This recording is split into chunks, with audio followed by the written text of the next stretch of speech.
How to retrieve your account on Crypto.com. What's up everyone, welcome back to another quick tutorial. In today's video, I'll be showing you guys how you can easily retrieve or get back your Crypto.com account. But before getting started, don't forget to hit the like button down below and subscribe to the channel.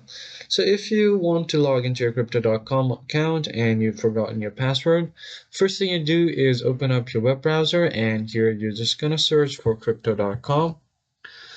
And once you have done that, you can just hit enter.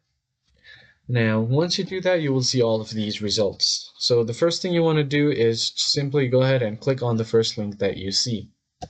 Now from here, simply tap on the sign in or the login option and you'll be taken to this login portal. You can directly scan the QR code from your app if you have the mobile app, but if you don't have it, you're just going to head over to email. Now just enter your email address right here. And then what you're going to do now is tap on next.